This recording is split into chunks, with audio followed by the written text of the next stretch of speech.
తాకట్లో ఉన్న బంగారాన్ని విడిపించి ఆ రోజున మార్కెట్ ధర కట్టి మిగిలిన డబ్బును మీకు అందిస్తుంది కొమ్మూరి గోల్డ్.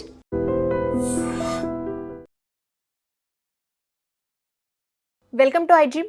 ఈరోజు మనతో పాటు surgical gastro enterologist doctor Prasad నీలం గారు ఉన్నారు. మాట్లాడదాం. నమస్తే అండి, వెల్కమ్ టు అవర్ షో. నమస్కారం అండి. సార్, గట్ హెల్త్ అంటే ఏంటి? ఇది మన ఆరోగ్యంపై ఎలాంటి ప్రభావం చూపిస్తుంది?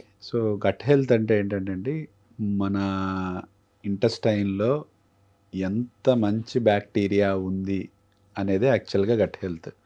సో మనం పుట్టగానే ఆ బ్యాక్టీరియా అనేది మనలో ఆ క్వాంటిటీ అనేది అప్పుడే ఫిక్స్ అయిపోతుంది. తర్వాత మనం బయటివి అవి తిని ఇవి తిని మనం ఆ బ్యాక్టీరియాని మనమే డ్యామేజ్ చేసుకుంటాం. కానీ బట్ ఎప్పుడైతే మనము మన బర్త్ జరిగిద్దో ఆ టైంలోనే మనకి మదర్ నుంచి కానీ ఇట్లా ఆ గట్ బ్యాక్టీరియా అనేది లోపల ఫామ్ అయిపోయి ఉంటుంది. ఏంటి అంటే దాని ఇంపార్టెన్స్ ఏంటి, ఎందుకు మనకు బ్యాక్టీరియా అంటే మనం ఏమనుకుంటాము, బ్యాక్టీరియా అంటే అదేదో పెద్ద ఆర్గానిజం ఇన్ఫెక్షన్ కదా, ఎందుకు అది ఇంపార్టెంట్ అంటే కాదు. సో ఈ బ్యాక్టీరియా ఏం చేస్తుందంటే మనకి మోషన్ ఫామ్ అవ్వాలన్నా, తిన్నది సరిగ్గా అరగాలన్నా, కాంప్లెక్స్ కార్బోహైడ్రేట్స్ నార్మల్ కింద సింపుల్గా కన్వర్ట్ చేయాలన్నా ఈ బ్యాక్టీరియా ఖచ్చితంగా కావాల్సిందే.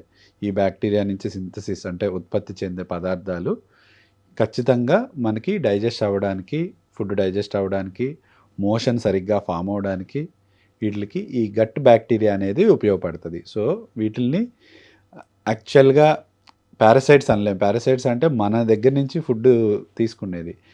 మనం ఏం చేస్తాము, బయట నుంచి బ్యాడ్ బ్యాక్టీరియాని ఇంట్రడ్యూస్ చేసో బయట మంచి ఫుడ్ని తీసుకోకపోవడం వల్ల వాటిని డ్యామేజ్ చేసేస్తున్నాం. అప్పుడు ఈ సమస్యలు అంటే గట్ హెల్త్ యొక్క సమస్యలు అనేది అప్పుడు స్టార్ట్ అవుతున్నాయి అనమాట. యాక్చువల్ గట్ హెల్త్ అంటే మీకు ఎన్ని మంచి బ్యాక్టీరియా లోపల ఉన్నాయో అది గట్ హెల్త్. మంచి గట్ హెల్త్ కోసం మనం ఎలాంటి ఫుడ్ తీసుకోవాలి? మంచి గట్ హెల్త్ కోసం ఎలాంటి ఫుడ్ అంటే చాలా వరకు అంటే మన ఫుడ్ను మనం చాలాసార్లు వేడి చేసుకొని తినడము, ఫ్రిడ్జ్లో పెట్టుకొని వేడి చేసుకొని తినడము, ఆ ప్రాసెస్లు చేస్తూ ఉంటాం. సో ఆ ప్రాసెస్లు చాలా వరకు తగ్గించాలి. నెంబర్ 1 ఫస్ట్ థింగ్ ఏంటంటే ఊరికే మల్టిపుల్ టైమ్స్ రీహీట్ చేసుకొని ఫుడ్ని పెట్టుకోవడం వల్ల గుడ్ బ్యాక్టీరియా అంతా చనిపోతాయి. నెక్స్ట్ ప్రాసెస్డ్ ఫుడ్స్ అంటే ఏంటంటే ఎనీథింగ్ ప్యాక్డ్ ఫుడ్స్ అంటే మనం స్టోరేజ్ అవ్వడానికి అందులో ఎక్సెస్గా మనకి కెమికల్స్ ఏవైతే కలుపుతారో వాటి వల్ల కూడా గట్ బ్యాక్టీరియా అనేవి చనిపోతాయి. సో ఆ ప్రాసెస్డ్ ఫుడ్స్ ఒకటి, ఫ్రీక్వెంట్ రీహీటెడ్ ఫుడ్స్ కానీ అంటే డైరెక్ట్గా ఈ మల్టిపుల్ టైమ్స్ ఆయిల్ వాడి కుక్ చేసిన ఫుడ్స్ కానీ, మల్టిపుల్ టైమ్స్ బర్న్ చేసిన ఫుడ్స్ కానీ, సో వీటన్నిటిలో నుంచి రిలీజ్ అయ్యే కెమికల్స్ కానీ ఇవి కానీ మన గట్ బ్యాక్టీరియాని డ్యామేజ్ చేస్తాయి. అండ్ మనకి ఏ సమస్యలు వస్తాయంటే ఫస్ట్ సమస్య, సార్ ఏం తిన్నా కడుపు ఉబ్బరంగా అనిపిస్తుంది, ఏం తిన్నా కడుపు ఏదో ఇంత లావు అవుతున్నట్టు అనిపిస్తుంది, ఏం తిన్నా అరగట్లేదు. సో ఇవి ఫ్రీక్వెంట్గా చెప్పే కంప్లైంట్స్ అనమాట. సో ఈ టైప్ ఆఫ్ ఫుడ్స్ తీసుకున్న వాళ్ళకి ఈ టైప్ ఆఫ్ సిమ్టమ్స్ వచ్చే అవకాశం ఎక్కువగా ఉంటుంది అనమాట. ఓకే, ప్రోబయోటిక్స్ ఫుడ్ ఎంతవరకు యూజ్ అవుతాయి? సో ప్రోబయోటిక్స్ అంటే ఏం లేదు, ఇప్పుడు మనకు ఆల్రెడీ ఉన్న బ్యాక్టీరియా మనమే డ్యామేజ్ చేసుకొని ఇప్పుడు నాకు బయట నుంచి కావాలని అడుగుతున్నాం అనమాట. ప్రోబయోటిక్స్ అంటే అంతే. సో బయట నుంచి గుడ్ బ్యాక్టీరియాని మళ్ళీ మనం గట్లోకి పంపిస్తాం అనమాట. అది ట్యాబ్లెట్స్ రూపంలో, క్యాప్సూల్స్ రూపంలో పంపిస్తున్నాము. సో ఎప్పుడైతే మనకి ఈ సిమ్టమ్స్ ఎక్కువగా కనపడుతున్నాయో ప్రోబయోటిక్స్ అంటే రెగ్యులర్గా మన కర్డ్ కానీ, యోగట్ కానీ, ఈ మీరు ఇందాక అడిగినట్టు దోసపిండి, ఇడ్లీ పిండి తింటే ఎక్కువ నాకు గ్యాస్ వస్తుందా అంటే 1-2 days పిండిలో డెఫినెట్లీ గుడ్ బ్యాక్టీరియా ఉంటాయి. 3-4 రోజుల కన్నా ఇంకా ఎక్కువ దాటితే మళ్ళీ బ్యాడ్ బ్యాక్టీరియా ఫామ్ అవుతుంది ఆ దోసపిండిలో కానీ ఇడ్లీ పిండిలో కానీ. మీరు 1-2 days ఉన్న దోసపిండి, ఇడ్లీ పిండిలో గుడ్ బ్యాక్టీరియా అనేది ఫామ్ అవ్వడానికి ఎక్కువగా ఉంటుంది. ఫర్మెంటేషన్ ప్రాసెస్ జరుగుతుంది, దాని నుంచి గుడ్ బ్యాక్టీరియా వస్తాయి అనమాట మనకి, లాక్టోబాసిల్లస్ ఇలాంటి బ్యాక్టీరియాస్. సో డెఫినెట్లీ ప్రోబయాటిక్స్ కానీ ఈ ఫర్మెంటెడ్ ఫుడ్స్ కొన్ని ఉంటాయి. సో వాటిల్లో గుడ్ బ్యాక్టీరియా అనేది చాలా ఎక్కువగా ఉంటుంది. సో అవి చాలా హెల్ప్ చేస్తాయి మనకి. సో గట్ హెల్త్ హెల్దీగా ఉంచుకోవడానికి మనం ఎలాంటి ఫుడ్ తీసుకోవాలి? సింపుల్ హ్యాబిట్స్ ఎలా ఉండాలి? సింపుల్ హ్యాబిట్స్ ఏంటంటే say no to processed foods. అంటే ఇప్పుడు చిప్స్ కానీ లేకపోతే ఎనీథింగ్ ప్యాక్డ్. ఇప్పుడు మనం రెగ్యులర్గా ఇంతకుముందు ఏం చేసేవాళ్ళం, ఇంట్లో ఎక్సెస్గా పల్లీలు ఇవి ఉంటే ఉడకబెట్టుకొని తినేవాళ్ళం.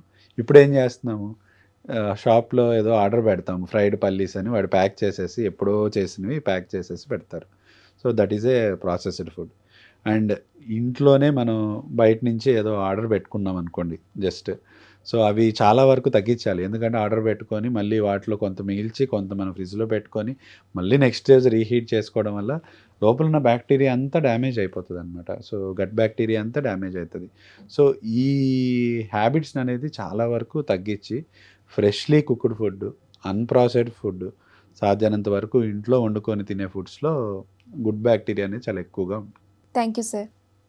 And for more videos, Please subscribe to iDream. Please subscribe to iDream. Please subscribe iDream. And please subscribe to iDream. For more videos, subscribe to iDream. please like, share, and subscribe to the channel. Congratulations, iDream. Subscribe to iDream. Subscribe to iDream. So, subscribe to iDream Media.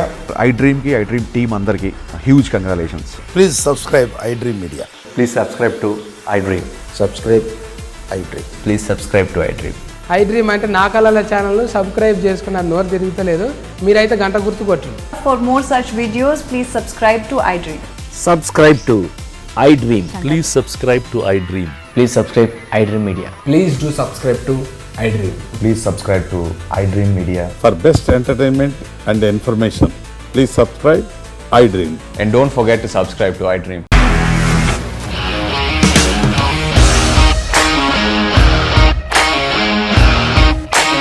ఇండస్ట్రీలో commitment issues వస్తే నీకు కూడా వచ్చినట్టు morning తీసుకెళ్ళాడంటే కొట్టి పడేస్తాడు.